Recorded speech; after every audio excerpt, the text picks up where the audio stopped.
지난 영상에서 내가 아빠를 강요 협박으로 고소를 다시 했다고 했잖아. 원래 납치 감금으로 고소했다가 그게 재정 신청까지 갔는데 결국에는 기각이 돼서 강요 협박으로 다시 재고소를 한 거야. 그러니까 재고소라기보다 고소를 한 거지 다시. 근데 그거를 2025년 작년 8월쯤에 한 거야.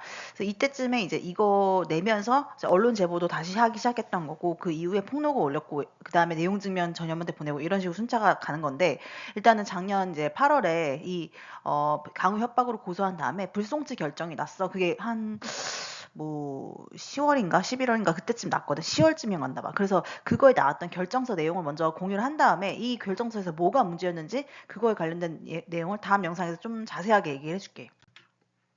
일단 이게 이제 불송치 결정서 앞에 나와 있는 건데 뭐 사건 번호는 내가 가렸고 그다음에 수사 결과 통지서라고 하면서 8월 5일 날 내가 접수를 했고 10월 8일 날 결정이 났네. 그러니까 한 두 달 정도 있다가 결정이 났고 강요라고만 간단하게 적혀 있고 지금 여기 보면 팀장 같은 경우는 여청수사팀 누구누구 이렇게 써 있잖아. 근데 이 이제 경감 이 씨랑 경위 봉 씨가 나오는데 사실은 이게 진짜 웃기는 게 뭐냐면은 이 사건을 원래 처음에 맡았던 건 여자 수사관이었어. 그래서 어떤 이름이 예를 들면 김 씨라고 쳐봐. 그럼 김모 씨인 여자 수사관이 내 고소인 조사를 하고 아빠 조사도 그 여자가 다 했어. 그리고 웃긴 거는 10월 8일 날 이 봉 씨가 나한테 연락이 왔어. 갑자기. 그러더니만 수사관이 바뀔 것 같다는 거야. 그래서 자기가 먼저 얘기를 해드리려고 전화를 했대. 10월 8일 날. 이 불송치 결정서가 작성된 날짜가 10월 8일이잖아. 근데 이 10월 8일 날 봉 씨가 나한테 연락 왔다니까. 그러면서 원래 수사관 김모 수사관 여자분이 하셨다가 저한테 다시 이 사건이 넘어오게 돼서 오늘부터는 제가 수사할 거예요. 이렇게 얘기하는 거야. 그래서 내가 그랬어 봉 씨한테 그러면은 뭐 서류 같은 걸 더 내야 되냐 그랬어. 혹시 뭐 필요한 서류가 더 있으시면 저한테 얘기를 하시라고 그럼 제가 다 내겠다고 내가 그랬어. 근데 이 사람이 아직 수사 진행 중이고 뭐 더 아직은 뭐가 필요한지 모르겠어요. 이렇게 얘기했다. 이렇게 전화로 얘기를 했어. 우리 둘이 같이 그렇게 얘기한 거야. 근데 며칠 만에 이 부송치 결정서가 집에 온 거야. 그래서 내가 어이가 없는 거야. 그래서 날짜 봤더니만 나랑 통화했던 그날인 거야. 그러니까 뭐 자기가 수사 진행 중이라고 더 필요한 서류 있으면 말씀드릴게요. 이렇게 해놓고서 바로 불송치 결정서를 내려버린 거야. 근데 이 과정이 진짜 수상한 것 자체가 이것도 이제 웃긴 건데 이게 내가 나중에 찾아보니까 이게 경찰 비위가 있을 때 이런 일이 많이 발생한다는 거야. 어떤 사람 사건을 조사하던 수사관이 갑자기 재배치가 돼. 경찰서 내에서 갑자기 그 사람 부서 이동이 있어. 그리고 다른 사람이 사건을 맡아버리고 그래서 그냥 빨리 불송치 내려버리는 거야. 이런 식으로 경찰 비위가 발생할 수 있대. 이게 경찰 비위의 하나의 특징이라는 거야. 그리고 이 불송치 결정서의 내용들도 되게 이상한 내용이 되게 많아. 그래서 어쨌든 간에 이 봉 씨가 뭔가 비위를 저질렀다고 생각을 하고 나는 이 사람을 고소를 한 거야. 그리고 실제로 지금도 고소 진행 중이야. 그래서 결정은 이제 불송치 났고 피해 사실 요지는 피해자 우리 아빠가 나 피해자는 부여 사이이고 뭐 부녀 사이이고 피해자 부친은 내가 어떠한 정신질환이 없음에도 불구하고 그 의사에 반하여 강제로 화성시소제인 어떤 병원에 입원시켰고 이후 피해자는 이건 이전이야. 이거 잘못 쓴 거야, 이 사람이. 그래서 피의자는 2024년 9월 9일, 그러니까 입원시키기 전에 6시경에 수원시 영통구에 있는 내 오피스텔 앞 골목에서 피해자가 내가 방송인 전현무로부터 스토킹 피해를 당하고 있다. 그리고 우리 오빠 여기 신상이 써 있어서 오빠가 내 정보를 팔아서 전현무에게 넘겼다는 내용으로 언론사 제보한 것과 관련하여 네가 언론 제보했냐, 인터넷에 글을 올린 게 있냐, 스토킹 피해를 입었다고 여기저기 얘기한 게 있냐, 오빠 회사에 협박이 들어왔다. 계속 언론 제보할 거냐면서 팔을 잡아 끌어 폭행하였다. 그래서 이거 내가 저번 영상에서 보여줬다시피 강요 협박 플러스 폭행이었어. 근데 뭐 폭행이라는 게 막 우리가 생각하는 일반적으로 생각하는 막 때리는 것도 폭행일 수 있겠지만 팔을 잡아 끌고 이런 식으로 약간 위협적으로 구는 것도 폭행의 일종이라고 볼 수 있는 거지. 나는 아빠를 강요 협박이랑 폭행 다 걸어버린 거 그냥. 이로써 피의자는 폭행으로 피해자의 의사에 반하여 병원에 입원할 의무가 없음에도 계속하여 입원할 것을 강요하였다. 뭐 이것도 약간 내용이 이상하긴 한데 정확히 얘기하면 이거야. 사설업체에 나를 납치 감금해서 이동하는 중에도 내가 막 저항을 심하게 했기 때문에 타박상을 입었단 말이야. 그리고 멍들고 막 이랬어. 그런 것도 다 폭행의 일종이라고 나는 보고 같이 건 거야 이거를. 그 다음에 나 피해자는 2024년 10월 이하 불상경 무슨 병원, 이 병원에서 면회실에서 피해자가 내가 정신병원 퇴원을 요구하자 계속 언론 제보할 거냐, 그렇다면 퇴원시키지 못하겠다고 말하며 피해자를 협박하였다. 이거 사실이니까. 이로써 피의자는 우리 아빠는 협박으로 피해자의 의사에 반하여 병원에 입원할 의무가 없음에도 불구하고 입원할 것을 강요하였다. 강요랑 협박으로 이제 건 거고. 명예훼손. 피의자는 2024년 9월 이하 불상 일시경 불상의 장소에서 같은 달 4경 수원 남부경찰서에 접수된 피해자의 스토킹 피의 사실과 관련. 내가 이거 윗집에다가 포스트잇 붙였다고 했잖아. 윗집에 흥신소 직원으로 추정된 여자가 살고 있고, 그 여자한테 내가 괴롭힘을 멈춰라, 그만해라, 그리고 나중에 협조해라, 이런 식으로 포스트잇 2번 붙였어. 2번. 근데 그거 가지고 스토킹 진정이 들어왔고, 그거를 나를 어떻게 특정했냐 이거 했더니만 CCTV 봤다고 했는데 CCTV에 내가 안 나왔잖아. 그리고 아빠 번호 어떻게 알아서 아빠한테 그런 얘기들 했냐, 그리고 내 번호 어떻게 알아냈냐 했더니 아빠를 통해 알아냈다고 했는데, 아빠 번호 어떻게 알았냐 했더니만 아빠 번호를 알아낸 경위가 없어. 그거 내가 했잖아. 그거에 관련된 내용인 거야, 이 부분이. 그래서 그 수사관한테 성명 수사관한테 아빠가 전화해가지고 딸이 정신병이 있어서 강제 입원시켰다면서 허위 사실을 진술해서, 이게 이 수사관에 대한 어떠한 내가 민원을 넣었는데 그 민원 자료에서 나온 거야. 너네 아빠가 너가 정신병이 있어서 정신병원에 입원시킨 거지 우리랑 상관없다, 이런 식으로 나온 거야, 예를 들면은. 근데 그게 전혀 뭐 동문서답이었어, 거의. 왜 그런 말이 왜 나와야 돼? 이런 듯한 답변이었는데, 어쨌든 근데 내가 그걸 보고서는 이거 아빠가 이렇게 얘기했으니까 이건 명예훼손이다, 이렇게 건 거야. 뭐 사실이지. 정신질환이 없는데 있는 것처럼 수사관한테 그렇게 얘기하는 거. 저 수사관은 이 사건 수사관도 아니잖아. 아예 별개의 사건의 수사관인데 그 사람한테 내가 정신병이 있다고 왜 얘기해? 그거를 가지고 명예훼손으로 건 거고. 세 번째, 업무방해. 피해자 우리 아빠는 2024년 9월 12일경 병원에 나를 강제 입원시키고 계속 언론 제보할 거냐 말하며 피해자를 퇴원시켜주지 않아 9월 말경에 피해자가 지원한 고려대학교 전임 교수 면접에 참석하지 못하도록 하여 피해자의 업무를 방해했다. 내가 저번 그 고소장 영상에서 보여줬잖아. 면접에만 못 간 게 문제가 아니라 연구 활동도 중단이 된 거야, 한 달 동안에. 그게 다 문제가 된 거야, 사실은. 면접도 못 하고 연구도 못 하고. 그러니까 나한테는 업무 피해가 있었다는 거를 내가 주장한 거고. 불송치 사유에 보면은 강요 및 협박. 피해자는 정신병력이 없음에도 친부인 피의자가 강제로 입원시켰다는 주장으로. 그러니까 내가 주장했다는 거, 이 사람 잘못 쓴 거야. 이거 피해자 말하는 건데, 내가 어쨌든 간에 내가 정신병이 없는데 아빠가 강제로 입원시켰다, 이렇게 얘기를 한 건데, 그걸 근거로 병원에 작성한 심리평가 보고서를 제출하다. 이거 임상심리 하는 사람이 작성한 그 저번에 내가 종합심리평가서에 영상에서 공유했던 그 내용 있잖아. 그거를 제출한 거야, 내가. 그러나 심리평가 보고서는 정신보건 임상심리사가 피조사자의 검사 당시 심리 상태를 기술하는 거. 이게 뭐가 문제야? 당연히 맞는 거 아니야? 이 사람들이 훨씬 정확하게 알 수도 있어. 의사랑은 거의 보지 않는다니까? 의사는 회진 돌 때 잠깐 뭐 몇 초 본다니까? 그걸 가지고 의사가 나를 어떻게 판단해? 의사가 내가 정신병 있는지 없는지 어떻게 알아? 그잖아. 그리고 내가 초진 당시에도 엄마 아빠가 나를 배제시키고 차 안에다 집어넣어 놓고서는 자기네 둘이 들어가가지고 의사랑 거의 1시간 반 동안 상담하는 동안에 거짓말했다고 했잖아. 내가 미국에서 있지도 않았던 일을 있었던 것처럼 거짓말로다가 상담 때 얘기했다니까. 근데 의사가 내 심리 상태를 어떻게 알아? 오히려 이 임상심리사가 나랑 거의 1시간 넘게 있었으니까 이 사람이 훨씬 나에 대해 정확히 아는 거지. 의학적으로 정신병 등을 진단하는 데 사용된, 아니야, 맞아. 이런 심리평가 보고서가 법적으로 효력이 있어. 실제로 만약에 법원이나 이런 데 가잖아? 사람의 정신 상태를 진단하는데 진단서도 물론 중요하겠지만 이 심리평가 보고서도 법적으로 효력이 있는 걸로 나와 있어. 이거는 뭐 판례에 나와. 그러니까 이거는 이 사람이 거짓말 쓴 거야, 지금. 이 수사관이 지금 거짓말을 하고 있는 거야. 의학적으로 정신병 등을 진단하는데 사용되는 거야, 이거는. 사용되는 거고, 진단서랑 종합심리평가서가 둘 다 법적인 효력이 있어. 정신과 질환은 정신건강의학과 전문의가 대상자와 면담하고 병력을 확인하며 가족들의 진술을 무슨 가족들의 진술을 종합해. 이건 거짓말이야. 왠 줄 알아? 그냥 우리가 일반적으로 외래를 보기도 하잖아. 그냥 개인 병원 가서 외래를 보고도 진단서를 끊어. 그렇잖아. 근데 외래를 보러 갔을 때 가족이랑 항상 같이 가지 않는단 말이야. 특히 뭐 정신건강의학과 이런 데 갈 때 가족이랑 같이 가? 아니잖아. 그냥 혼자 가가지고 자기 상담하고서 진단서 끊어달라고, 이렇게 그게 절차야, 보통. 가족들의 진술을 종합한 후가 아니야. 가족들의 진술은 필요가 없어, 진단서에. 그리고 내가 저번에 얘기했잖아. 진단서 끊을 때는 개인이 가야 돼. 무조건 본인의 동의가 있어야지만 진단서를 끊을 수가 있어. 가족이 그 진단서를 끊을 수 없어. 무조건. 그러면 이 경우에도 지금 그냥 정신건강의학과 전문의가 대상자와 면담하고 병력을 확인하면 되는 거야.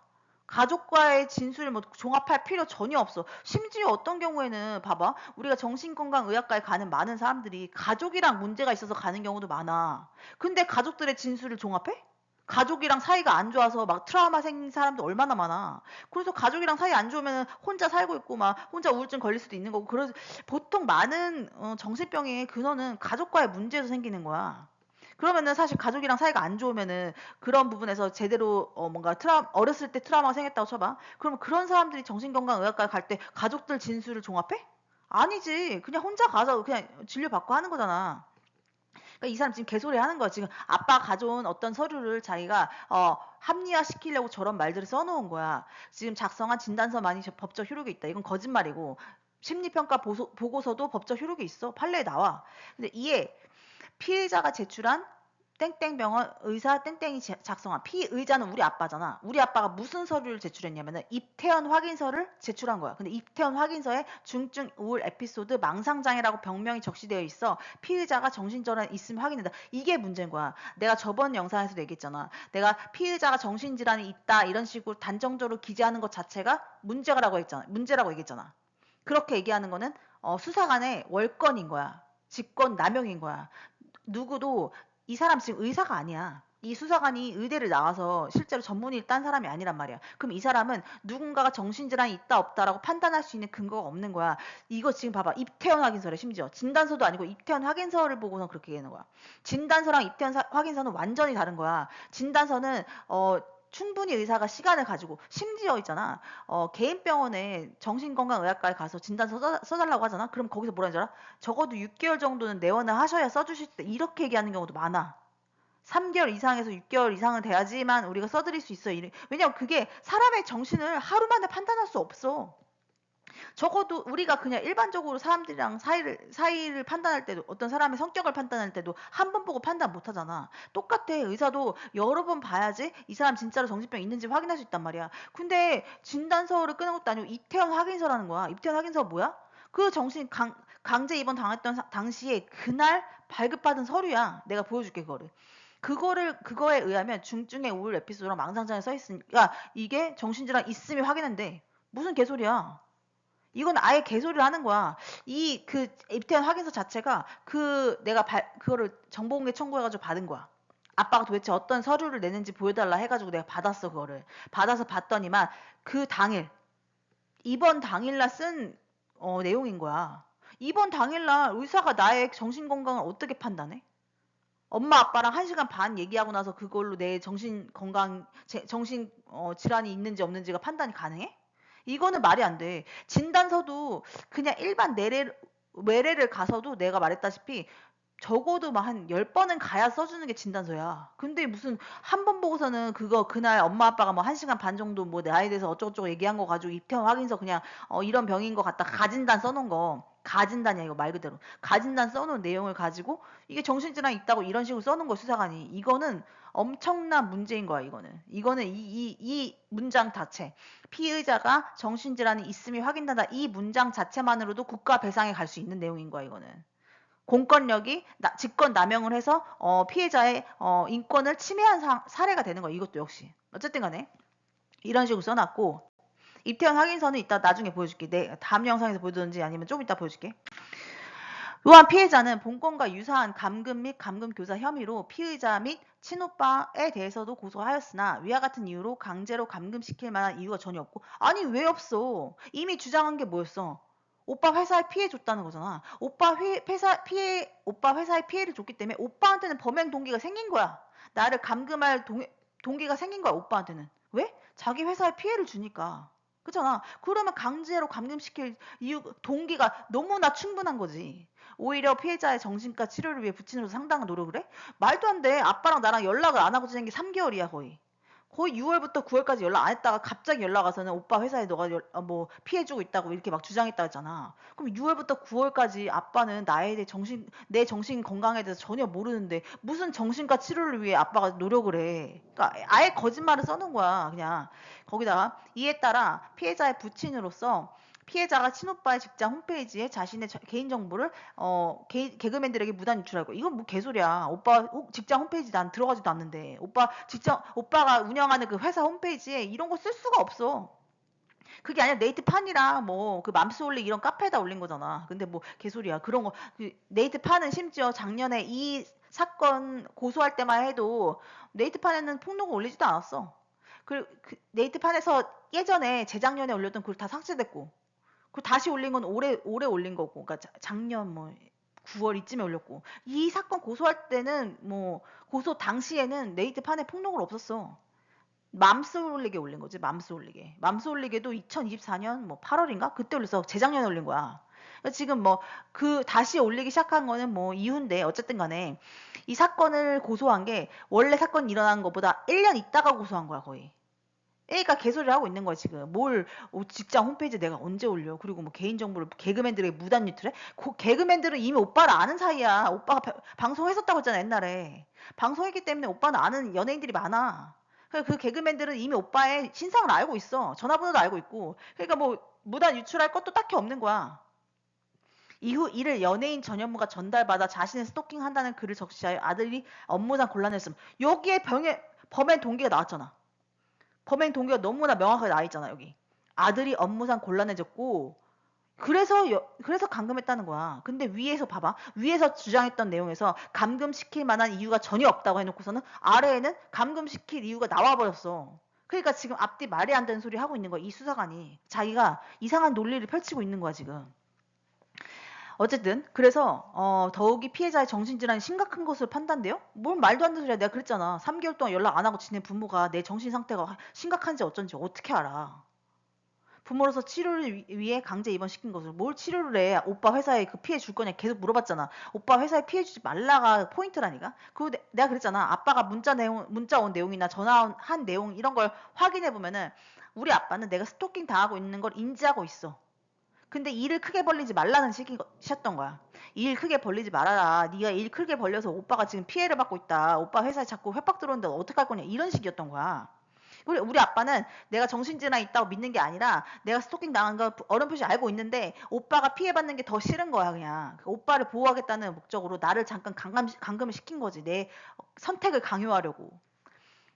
내가 언론 제보나 고소나 폭로를 못하게 하는 선택을 강요하려고 나를 감금시킨 거야. 그러니까 동기가 너무나 충분하지. 그러니까 위에 있던 문장이랑 아래 있는 문단의 내용이랑 완전히 상반되는 거고, 중요한 건 여기 봐봐.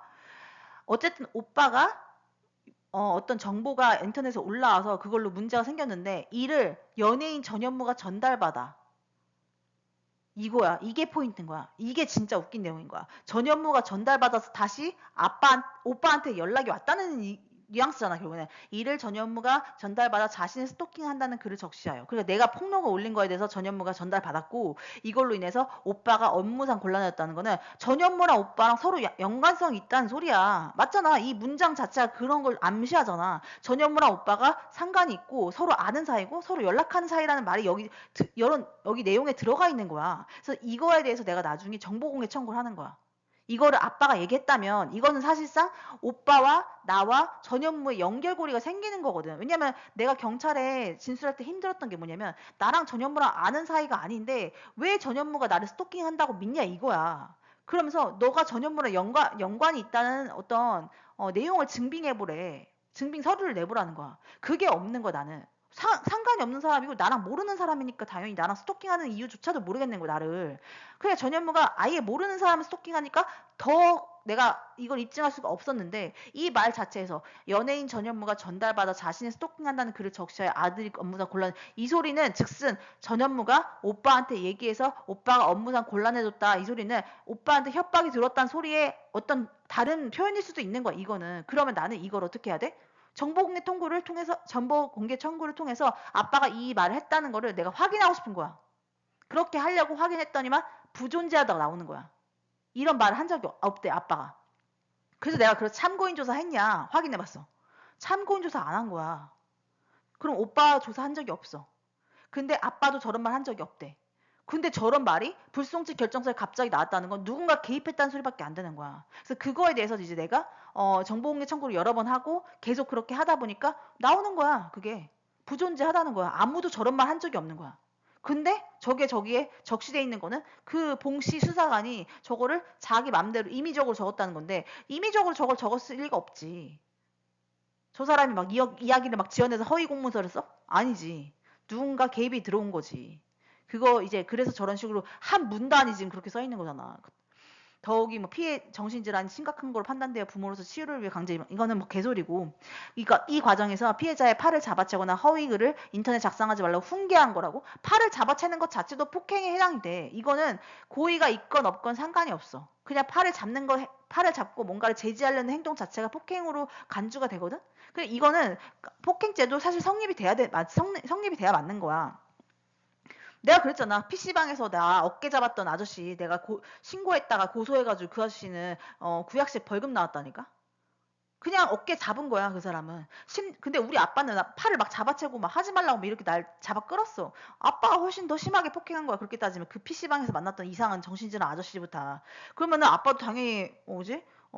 처벌을 받아야지. 이게 뭐 주먹구구식인 거야, 거의 수사가. 그다음에 명예훼손. 피해자는 수원 남부경찰서에서 별건 스토킹 혐의로 조사받은 후 정보공개 청구를 했고, 그 과정에서 피의자, 우리 아빠가 피해자가 정신질환이 있어 강제 시켰다는 라고 진술한 내용이 있어. 자신의 명예를 회생했다고 주장하다. 진술한 게 아니야. 우리 아빠는 그냥 경찰한테 전화해가지고 막 그렇게 얘기한 거야. 그러면 뭐야? 진술이랑 전화 통화는 다른 거야. 진술은 녹음할 건지 말 건지 이런 것도 물어보고, 그리고 실제로 작성을 하고 뭔가 이렇게 진술 내용에 대해서 경찰이 기록을 한단 말이야. 그게 아니라 전화 통화를 한 거야. 아빠랑 저 수사관 정씨 있잖아. 이미 아빠 전화번호 어떻게 얻었는지 굉장히 모호한 저 정씨랑 우리 아빠랑 서로 통화한 내용에서 저렇게 얘기한 거야. 내가 정신질환 있다는 식으로 얘기한 거야, 우리 아빠가. 어쨌든 그것도 뭐 현재 상태를 진술한 것에 불과한 공연히 허위 사실을 적시하여 피해자의 명예를 훼손. 아니지. 허위 사실이잖아. 나는 정신질환이 없다니까.